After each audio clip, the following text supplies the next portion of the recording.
ಬಂಧುಗಳೇ ನಮಸ್ಕಾರ, ಹೇಗಿದ್ದೀರಿ ಎಲ್ಲರೂ? ಬಂಧುಗಳೇ, ಇದು ಪ್ರತಿ ಚಿಕ್ಕ ಮಕ್ಕಳ ಪೋಷಕರು ಹಾಗೆ ಕಾರು ಚಾಲಕರು ನೋಡಲೇಬೇಕಾಗಿರುವಂಥ ವಿಡಿಯೋ. ಸ್ವಲ್ಪ ಎಚ್ಚರ ತಪ್ಪಿದ್ರೂ ಕೂಡ ಮಕ್ಕಳ ಪ್ರಾಣವನ್ನೇ ಕಳ್ಕೊಳ್ಬೇಕಾಗತ್ತೆ. ಇಲ್ಲೇನಾಗಿದೆ, ಓರ್ವ ಕಾರ್ ಡ್ರೈವರ್ ಮೊಬೈಲ್ ಫೋನ್ನಲ್ಲಿ ಮಾತಾಡ್ತಾ ತಮ್ಮ ಇನೋವಾ ಕಾರನ್ನು ಚಲಾಯಿಸ್ಕೊಂಡು ಬರ್ತಿರ್ತಾರೆ.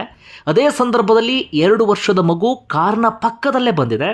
ಆ ಕಾರು ಚಾಲಕನಿಗೆ ಮಗು ಕಂಡಿಲ್ಲ. ಹೀಗಾಗಿ ಆ ಕಾರು ಚಾಲಕ ತನ್ನ ಇನೋವಾ ಕಾರನ್ನು ಆ ಮಗುವಿನ ಮೇಲೆ ಹತ್ತಿಸಿ ಬಿಟ್ಟಿದ್ದಾನೆ. ಆ ಕ್ಷಣವೇ ಮಗುವಿನ ಪ್ರಾಣ ಹೊರಟೋಗಿ ಬಿಟ್ಟಿದೆ. ಬೀದರ್ನಲ್ಲಿ ನಡೆದಿರುವಂಥ ಘಟನೆ ಇವತ್ತು ಸಾಕಷ್ಟು ಚರ್ಚೆಗೆ ಗ್ರಾಸವಾಗಿದೆ. ಆ CCTV ದೃಶ್ಯವನ್ನು ನೋಡ್ತಾ ಇದ್ದರೆ ಎಂಥವರಿಗೂ ಕೂಡ ಅರೆಕ್ಷಣೆ ಎದೆ ಜಲ್ ಅನ್ನತ್ತೆ.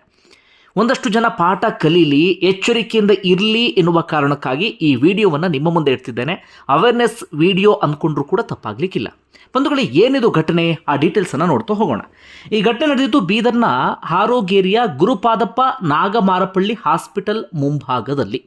ಅಲ್ಲಿ ಸತೀಶ್ ಪಾಟೀಲ ಹಾಗೆ ಸಂಗೀತ ಎನ್ನುವಂಥ ದಂಪತಿ ಇದ್ದರು.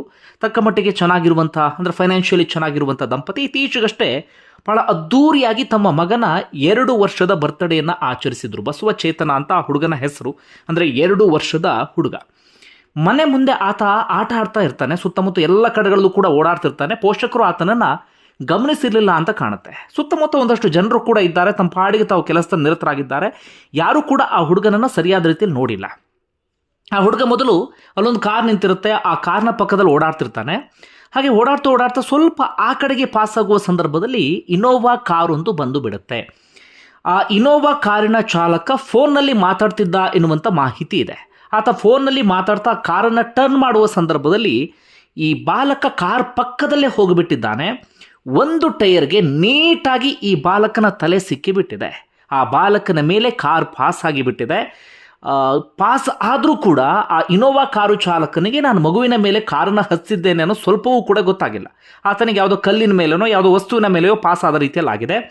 ಹೆಚ್ಚು ಕಡಿಮೆ ಒಂದು 10 ಸೆಕೆಂಡ್ 20 ಸೆಕೆಂಡ್ ಯಾರೂ ಕೂಡ ಅದನ್ನು ಸರಿಯಾದ ರೀತಿಯಲ್ಲಿ ಗಮನಿಸಿಲ್ಲ. ಆಗ ಪಕ್ಕದಲ್ಲಿ ಇದ್ದಂಥ ಕಾರಿನ ಚಾಲಕ ಜೋರಾಗಿ ಕಿರ್ಚಾಡ್ತಾನೆ. ಆತ ಗಮನಿಸ್ತಾನೆ ಮಗು ಕೆಳಗಡೆ ಬಿದ್ದಿದ್ದು. ಆತನಿಗೆ ಗೊತ್ತಾಗುತ್ತೆ ಕಾರು ಅದರ ಮೇಲೆ, ಅಂದರೆ ಮಗುವಿನ ಮೇಲೆ ಹತ್ಕೊಂಡು ಹೋಗಿದೆ ಅಂತ. ಆಗ ಸುತ್ತಮುತ್ತ ಇದ್ದ ಜನರೆಲ್ಲರೂ ಕೂಡ ಓಡಿ ಬರ್ತಾರೆ. ಒಂದು ಸ್ವಲ್ಪ ಹೊತ್ತು ಯಾರೂ ಕೂಡ ಮಗುವನ್ನು ಮುಟ್ಟೋದಕ್ಕೆ ಹೋಗೋದಿಲ್ಲ ಆತಂಕದಿಂದ. ಅದಾದ ಬಳಿಕ ಅಲ್ಲಿದ್ದಂಥ ಜನ ಆ ಮಗುವನ್ನು ಎತ್ಕೊಂಡು ಸೀದಾ ಹಾಸ್ಪಿಟಲ್ಗೆ ಓಡ್ತಾರೆ. ಆದರೆ ಅಷ್ಟೊತ್ತಿಗಾಗಲೇ ಆ 2 ವರ್ಷದ ಮಗುವಿನ ಪ್ರಾಣ ಪಕ್ಷಿ ಹೊರಟೋಗಿಬಿಟ್ಟಿತ್ತು. ಬಂಧುಗಳೇ, ಹೆತ್ತವರಿಗೆ ಅದು ಎಂತಹ ಸಂಕಟ ಆಗುತ್ತೆ, ನೋವಾಗುತ್ತೆ, ಯಾತನೆ ಆಗುತ್ತೆ ಅನ್ನೋದನ್ನು ನಾವು ಅದನ್ನು ವಿವರಿಸೋಕ್ಕೂ ಸಾಧ್ಯ ಆಗೋದಿಲ್ಲ, ಅದನ್ನು ಇಮ್ಯಾಜಿನ್ ಮಾಡ್ಕೊಳ್ಳೋಕ್ಕೂ ಕೂಡ ಸಾಧ್ಯ ಆಗೋದಿಲ್ಲ. ಆ ಮಕ್ಕಳನ್ನು ಹೆತ್ತಂಥವರಿಗೆ ಮಾತ್ರ ಆ ನೋವು ಸಂಕಟ ಏನು ಅಂತ ಗೊತ್ತಾಗುತ್ತೆ. ಯಾಕಂದರೆ ಕೈಯಾರೆ ಆ ಮಗುವಿನ ಪ್ರಾಣವನ್ನು ಇವರೇ ಕಳ್ಕೊಂಡ ರೀತಿಯಲ್ಲಿ ಆಗಿದೆ. ಸ್ವಲ್ಪ ಎಚ್ಚರಿಕೆಯಿಂದ ಇದ್ದರೂ ಅಂಥದ್ದೊಂದು ದುರಂತ ಸಂಭವಿಸ್ತಾ ಇರಲಿಲ್ಲ. ಹೀಗಾಗಿ ಪೋಷಕರಿಗೆ ಅದು ಕೊನೆಯವರೆಗೂ ಕೂಡ ಮರೆಯಲಾಗದಂತಹ ನೋವು.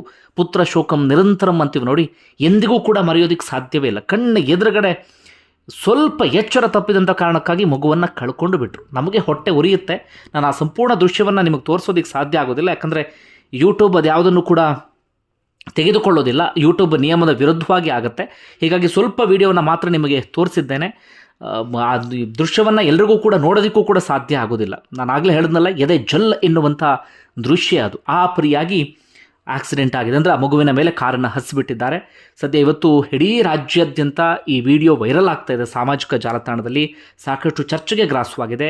ನ್ಯಾಷನಲ್ ಮೀಡಿಯಾದಲ್ಲೂ ಕೂಡ ಈ ಸುದ್ದಿಯನ್ನು ತೆಗೆದುಕೊಂಡು ಜನರಿಗೆ ಅವೇರ್ನೆಸ್ ಮೂಡಿಸುವಂಥ ಕೆಲಸವನ್ನು ಮಾಡ್ತಾ ಇದ್ದಾರೆ. ನಾನು ಕೂಡ ಅದೇ ಪ್ರಯತ್ನವನ್ನು ಮಾಡ್ತಾ ಇದ್ದೇನೆ. ಆ ಕಾರಣಕ್ಕಾಗಿ ಈ ಸಂಗತಿಯನ್ನು ನಿಮ್ಮ ಮುಂದೆ ಇಟ್ಟಿದ್ದೇನೆ. ಜೊತೆಗೆ ಇದು ಪ್ರಥಮವಾದಂಥ ಘಟನೆ ಅಲ್ಲವೇ ಅಲ್ಲ. ಮತ್ತೆ ಮತ್ತೆ ಮತ್ತೆ ಮತ್ತೆ ಇಂತಹ ಘಟನೆ ನಡೀತಾನೆ ಇದೆ. ಕಾರನ್ನು ತೆಗೆಯುವಂಥ ಸಂದರ್ಭದಲ್ಲಿ ಹಿಂದ್ಗಡೆ ಮಕ್ಕಳು ಸಿಕ್ಕಾಕೊಳ್ಳುವಂಥ ಘಟನೆ, ಅಥವಾ ಕಾರನ್ನು ಪಾರ್ಕ್ ಮಾಡುವ ಸಂದರ್ಭದಲ್ಲಿ ಮಕ್ಕಳು ಅಡ್ಡ ಬರೋದು, ಅಥವಾ ಈ ಅಪಾರ್ಟ್ಮೆಂಟ್ಗಳಲ್ಲಿ ಕಾರ್ ಪಾರ್ಕಿಂಗ್ ಅಂತೇಳಿ ಕೆಳಗಡೆ ಅವಕಾಶ ಇರುತ್ತೆ ನೋಡಿ, ಅಲ್ಲಿ ಕಾರನ್ನು ಪಾರ್ಕ್ ಮಾಡಿದಂಥ ಸಂದರ್ಭದಲ್ಲಿ ತುಂಬ ಮಕ್ಕಳು ಆ ಕಾರ್ ಕೆಳಗಡೆನೇ ಬಂದು ಕೂತ್ಕೊಂಡಿರ್ತಾರೆ. ಕಣ್ಣ ಮುಚ್ಚಾಲೆಯೋ ಇನ್ನೊಂದೇನೋ ಆಟ ಆಡ್ತಾ ಕಾರ್ ಕೆಳಗಡೆ ಬಂದು ಕೂತಿರ್ತಾರೆ. ನೀವು ಅಪ್ಪಿತಪ್ಪಿ ಸರಿಯಾದ ರೀತಿಯಲ್ಲಿ ಪರಿಶೀಲಿಸದೆ ಕಾರನ್ನು ಚಲಾಯಿಸಿಬಿಟ್ರಿ ಅಂತಾದರೆ ಮಕ್ಕಳ ಮೇಲೆ ಹಚ್ಕೊಂಡು ಹೋಗಬೇಕಾಗತ್ತೆ. ಇಂತಹ ಅದೆಷ್ಟೋ ದುರಂತ ಪದೇ ಪದೇ ಇತ್ತೀಚಿನ ದಿನಗಳಲ್ಲಿ ನಡೀತಾನೆ ಇದೆ. ಹೀಗಾಗಿ ಕಾರು ಚಾಲಕರು ಅದೆಷ್ಟೇ ಎಚ್ಚರಿಕೆಯಿಂದ ಇದ್ದರೂ ಕೂಡ ಸಾಲದು. ನನ್ನದೊಂದು ಸಲಹೆ ಅಂದರೆ, ಈ ಜನ ಓಡಾಡುವಂಥ ಪ್ರದೇಶದಲ್ಲಿ ಅಥವಾ ಈ ಮನೆ ಇರುತ್ತವೆ ನೋಡಿ, ಆ ಮನೆ ಮುಂದೆ ಅಂಗಳದಲ್ಲಿ ಮಕ್ಕಳು ಆಟ ಆಡುವಂಥ ಪ್ಲೇಸ್ನಲ್ಲೋ ಅಂತಹ ಪ್ಲೇಸ್ನಲ್ಲಿ ನೀವು ಕಾರನ್ನು ಚಲಾಯಿಸುವಂಥ ಸಂದರ್ಭದಲ್ಲಿ ಸ್ವಲ್ಪ ಎಚ್ಚರಿಕೆಯಿಂದ ಇರಿ. ಸುತ್ತಮುತ್ತ ನೋಡಿ. ದಯವಿಟ್ಟು ಮೊಬೈಲ್ ಫೋನಲ್ಲಿ ಮಾತಾಡ್ತವೋ ಮೊಬೈಲನ್ನು ನೋಡ್ತಾನೋ ಕಾರನ್ನು ಚಲಾಯಿಸೋದಕ್ಕೆ ಹೋಗಬೇಡಿ. ಆ ಸಂದರ್ಭದಲ್ಲಿ ಇಂತಹ ದುರಂತ ನಡೆಯುವಂಥ ಸಾಧ್ಯತೆ ಹೆಚ್ಚಿರುತ್ತೆ. ಇಲ್ಲೂ ಕೂಡ ನೋಡಿ, ಮೊಬೈಲ್ ಫೋನಲ್ಲಿ ಮಾತಾಡ್ತಾ ಹೋದಂಥ ಕಾರಣಕ್ಕಾಗಿ ಇವತ್ತು ಆ ಮಗು ಸರಿಯಾದ ರೀತಿಯಲ್ಲಿ ಕಾಣಿಸಿಲ್ಲ ಅಥವಾ ಮಗುವನ್ನು ಅಬ್ಸರ್ವ್ ಮಾಡೋದಕ್ಕೂ ಕೂಡ ಸಾಧ್ಯ ಆಗಿಲ್ಲ. ಇನ್ನು ತುಂಬ ಸಂದರ್ಭದಲ್ಲಿ ಏನಾಗುತ್ತೆ, ಇನೋವಾ ಅಥವಾ ಸ್ವಲ್ಪ ಹೈಟ್ ಇರುವಂಥ ವೆಹಿಕಲ್ಸ್ಗಳಿರ್ತಾವೆ ನೋಡಿ, ಅಂತಹ ವೆಹಿಕಲ್ಸ್ ಇದ್ದ ಸಂದರ್ಭದಲ್ಲಿ ಆ ಮಕ್ಕಳು ಎದುರುಗಡೆ ಬಂದರೂ ಕೂಡ ಕಾಣೋದಿಲ್ಲ. ಹೀಗಾಗಿ ಎಷ್ಟೇ ಎಚ್ಚರಿಕೆಯಿಂದ ಇದ್ದರೂ ಕೂಡ ಸಾಲದು.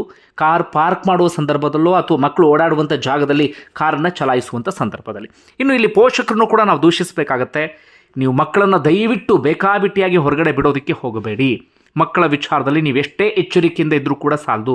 ಯಾವ ಕ್ಷಣದಲ್ಲಿ ಮಕ್ಕಳು ಈ ರೀತಿಯಾಗಿ ಜಂಪ್ ಮಾಡಿ ವೆಹಿಕಲ್ ಹತ್ರ ಹೋಗ್ತಾರೆ ಅಂತ ಹೇಳೋದಕ್ಕಾಗೋದಿಲ್ಲ. ಇಲ್ಲಿ ಸ್ವಲ್ಪ ಮಟ್ಟಿಗೆ ಪೋಷಕರು ಎಚ್ಚರಿಕೆಯಿಂದ ಇದ್ದಿದ್ರೆ ಇವತ್ತು ಅಂಥದ್ದೊಂದು ದುರಂತ ಸಂಭವಿಸ್ತಾ ಇರಲಿಲ್ಲ.